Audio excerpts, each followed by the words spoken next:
Durante toda esta época, una de las represiones más fuertes que se ha vivido, o que ha vivido cualquier pueblo indígena en este país, yo creo que casi similar, o igual que los yaquis, ¿no? Por ejemplo, en la región Triqui, igual que ahora estamos viviendo en la actualidad. En la década de los 80s, 90s fue una época de represión brutal en contra de las comunidades. Inclusive, por ahí de los 50s se habla de, no sé si ustedes lo habían escuchado, yo me quedé sorprendido cuando lo leí al realizar mi tesis, hubo un bombardeo del ejército mexicano a una comunidad triqui, por ahí de la década de los 50s. Un bombardeo, estamos hablando de utilización de aviones para bombardear comunidad de Cruz Chiquita, ¿sí? Esto ha sido un poco a grandes rasgos la vida del pueblo triqui. Pero sí me gustaría hacer una aclaración. Esta organización MULT durante todo el tiempo vivió represión. De hecho, en la década de los 90s y 2000, ustedes han visto aquí en la Ciudad de México muchos compañeros y compañeras triquis, aquí mismo en Coyoacán.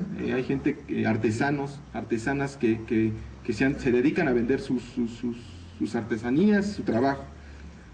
Pues en esta década se da el boom de migración y de exilio, nosotros le llamamos de exilio forzoso en la región, porque debido a la violencia y a la represión que el Estado empieza a generar, ojo, estoy hablando de la década de los 80s, 90s, no de ahorita, que parece que es lo mismo, ¿no? Bueno, se da un exilio forzoso de grandes comunidades, ahí desaparecen comunidades enteras porque la represión es de verdad devastadora, similar a la que se está viviendo ahora, únicamente por el único delito y el derecho que tiene cualquier ciudadano en este país de organizarse para defenderse, en este caso para defender su territorio y para defenderse de las amenazas políticas, de las amenazas económicas también, ¿no? A través de los caciques.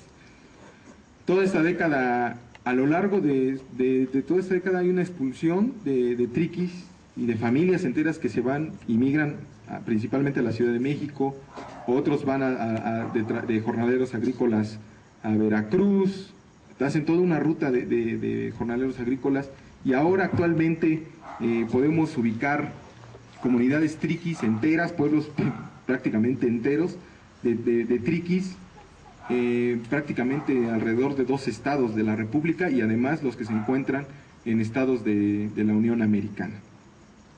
Bueno, todo esto llevó a la situación de represión y acabaron principalmente con los principales líderes del MULT. Curiosamente, en 1994, y aquí aparece otro actor que ahora se ha nombrado mucho, a raíz del levantamiento zapatista, el gobierno del estado de Oaxaca crea desde su designación una organización priista en la región para intentar contrarrestar el poder y la legitimidad del MULT en la región. Esta organización priista a la que me refiero es la Unidad de Bienestar Social para la Región Triqui, la UBISORT, y que desde su nacimiento es priista, ¿no? Ellos mismos lo han asumido. Eso es en 1994. El gobierno del estado, a pesar de la creación de esta organización, que prácticamente desde su nombre, Unidad de Bienestar Social, está muy relacionado con el bienestar para tu familia de aquella época, de Zedillo, ¿no? De Zedillo. Pues tiene todo el discurso priista y corporativista, sobre todo como le llaman las organizaciones ahora, arrancarle los proyectos productivos y arrancarle los recursos al Estado, ¿no? Esa es la misión de la visión. Pero se empiezan a crear cacicazgos, ¿no? de líderes que se autonombran como líderes de las comunidades y que hacia afuera comienzan a ser las veces de propios caciques triquis, que en nombre del pueblo, en nombre de comunidades enteras, acuden y mediante movilizaciones políticas y presiones políticas de las comunidades, acuden para arrancarle estos recursos al Estado, ¿no? Y este es el caso de la UBISORT. Para 2003 ocurre una situación muy importante también, y que es lo que se refería también David Cilia aquí, y que hay que poner mucha atención porque hay mucha confusión en torno a la situación que se está viviendo en la región. En 2003, los pocos líderes que quedan del MULT, de esta organización que en su tiempo fue independiente y luchó por los derechos del pueblo triqui, decide, a espaldas de las comunidades triquis y sin la autorización de las comunidades triquis, crear un partido político local en Oaxaca. Ese partido se llama Partido Unidad Popular. Y ese partido, si ustedes recuerdan, la historia se repite constantemente.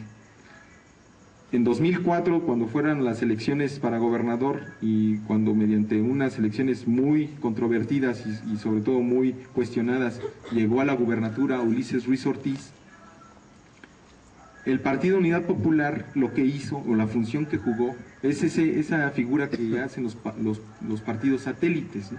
Restarle votos a la entonces alianza que existía también del PAN, del PRD, y con el mismo candidato de ahora, Gabino Cuen. Pues el Partido Unidad Popular jugó ese papel. Y el premio fue que sin obtener el porcentaje necesario para obtener un diputado en el Congreso local, pues el gobernador del estado, casi como agradeciendo, le da una curul a este partido, ¿no?, en el gobierno del estado. Esto se repite de nuevo en estas elecciones. Curiosamente, este Partido Unidad Popular se hace nombrar como el primer partido indígena de América Latina, creo, algo así lo nombra.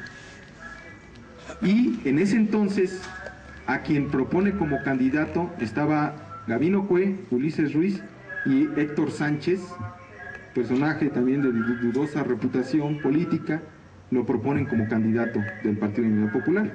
Entonces, un partido que se hace nombrar como indígena pone como candidato además de un partido indígena, un partido triqui, ¿no? Pone a un mestizo que no es triqui, que ni siquiera es de la región triqui. Para no hacer más largo, ahora en las elecciones las recientes elecciones para gobernador en el estado, nuevamente este partido del MULT, el Partido Unidad Popular, propone como candidata a una mujer que se llama María de los Ángeles Abad Santibáñez, una panista de la ciudad de Guajuapan. Entonces ahí vemos la intención que tiene el MULT, sobre todo de mantener la presión política y de arrancarle los recursos, como ellos mismos dicen, al Estado mediante la presión política, pero con el sometimiento y la presión, la amenaza en contra de las propias comunidades que dice representar. Ante esto, en 2007, ya me voy acercando para no cansarlos, en 2007, varias comunidades de la región Triqui Baja, que eran miembros de este MULT, al ver todas esas atrocidades y toda esta corrupción que existe, sobre todo en los principales líderes que hacen uso de estos recursos que el gobierno del estado prácticamente les entrega a esta organización para la región Triqui, y que los propios testimonios de los compañeros y compañeras triquis a los que yo he tenido acceso nos narran historias de cómo sí recibían el Procampo, pero tenían que firmar y endosar su cheque a nombre del líder del MULT, ¿no? Y para entregarlos, y ellos les engañaban y les decían, no, es que estamos haciendo fondos y lo de los intereses que se junte, todo eso es lo que les vamos a repartir a ustedes. Durante prácticamente una década o más, yo quisiera saber dónde se encuentran esos recursos, porque es mentira que no ha habido recursos para la región Triqui. Claro que ha habido recursos. Hay una investigadora, Dolores París, investigadora de migración y que sabe mucho también en torno a la cuestión Triqui, que plantea que hay una carretera que corre al interior de la región Triqui que ha sido 3 veces pavimentada. Y si uno va a la carretera, pues es de terracería prácticamente. ¿Dónde quedaron esos recursos, no? ¿Quién se los quedó?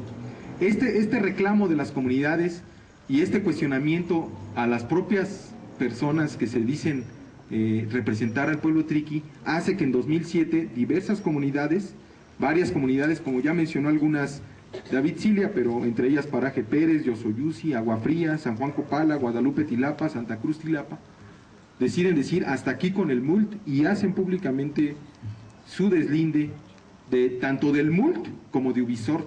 O sea, de ambas organizaciones, comunidades dicen, ya estuvo, que nos estén saqueando y que a nombre de nosotros, primero vengan y nos arranquen votos, nos obliguen a votar unos por el PRI y otros por el Partido Unidad Popular, y que nosotros no veamos nada. Y entonces plantean la construcción del municipio autónomo de San Juan Copala. ¿Por qué la autonomía? Bueno, ellos mismos, los compañeros, lo han dicho. sí, ha sido un contagio y ha sido un aprendizaje de los compas que en otros lugares, en otras geografías de este país, están ejerciendo además un derecho que el propio Estado mexicano, a través de convenios internacionales, ha firmado, que es signante, ¿no? El más conocido, el convenio 169, que plantea que los pueblos indígenas tienen el derecho a la libre autodeterminación como pueblos indígenas. ¿Qué quiere decir esto? Que precisamente lo que ha sucedido en este país y en otros países del mundo, pero en específico en nuestro país, cómo los partidos políticos han usado a las comunidades, han tratado de destruir los marcos jurídicos, los sistemas políticos propios de las comunidades para traer beneficios personales, beneficios políticos.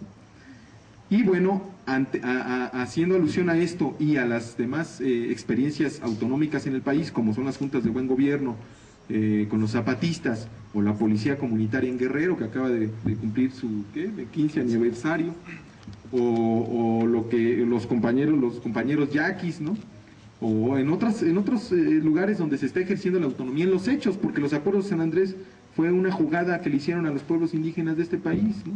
Y que fue una burla, y que nuevamente siguieron el camino, el caminito que se ha marcado y los pasos jurídicos, políticos, al igual que lo ha hecho el municipio autónomo, de ir a denunciar, de decir, de todo, y nunca se hace caso. Entonces en los hechos lo están ejerciendo. En este sentido, en 2007, enero de 2007, estas comunidades que mencioné deciden conformar el municipio autónomo de San Juan Copala. ¿Cuáles son los ejes principales de la autonomía? Esto es muy importante. Yo tuve la oportunidad, gracias al trabajo de investigación que hice, de estar viviendo en el municipio autónomo de San Juan Copala. Un compañero triqui, ahora que lo vemos a la distancia, me dice: oye, Armando, tú viviste en el paraíso de la autonomía. Y yo he reflexionado esas palabras, y es cierto, porque la principal carta fuerte de la autonomía fue la pacificación de la región. Estas comunidades que anteriormente había, ¿por qué no decirlo? No vamos a negar lo que no es. Había diferencias entre las comunidades. Imagínense vivir en una dinámica de violencia en la que hay armas, en la que ha habido disputas entre comunidades. En 2008, en su primer aniversario de autonomía, bueno, les decía que ese es el primer punto, ¿no? La pacificación. Pero a la vez que lanzan su declaratoria de autonomía, ellos plantean varios proyectos que quieren seguir a través de la autonomía: educación, salud, proyectos productivos, obras públicas. Sí, pero ¿cuál es la condición de los compañeros del municipio autónomo y de las compañeras? Que ellos mismos, dice, durante años han venido partidos políticos a decirnos cómo debemos de desarrollarnos, cuál es el desarrollo para los pueblos indígenas. Y nosotros vemos, nada más les digo un ejemplo claro, en el caso de la educación, que fue donde yo participé en este proyecto específico de la educación hacia la autonomía. Cuando las autoridades acudieron a la UAM para firmar un convenio y que pudiéramos colaborar en celebrar un taller, una reflexión, un diagnóstico de la situación de la educación en la región, fue algo muy ilustrativo. Don José Ramírez Flores, el entonces presidente autónomo, le planteó a las autoridades de la universidad: es que nosotros vemos que nuestras jóvenes que van a la escuela, que van a primaria, secundaria, y bueno, la preparatoria la tienen que hacer fuera porque en la región no hay. Vemos que ellos, en lugar de que regresen a su pueblo para mejorar las condiciones, para proponer alternativas para salir adelante, pues lo que nosotros vemos es que el sistema educativo que nos está ofreciendo el Estado, lo único que hace es que nuestras jóvenes, lejos de ver por su pueblo, inclusive lleguen a humillar al joven que no pudo ir a la escuela por cuestión económica, que no se interesen, que lleguen o que hablen mal ya de su pueblo, que no hablen el triqui, que se nieguen a hablar el triqui, por ejemplo. Entonces nosotros queremos cambiar eso, queremos sí una educación, creemos que la educación debe de ser el motor de esta autonomía, pero pues tiene que ser una educación que esté acorde a nuestra realidad y que responda a nuestras propias necesidades. Este es el caso de la educación.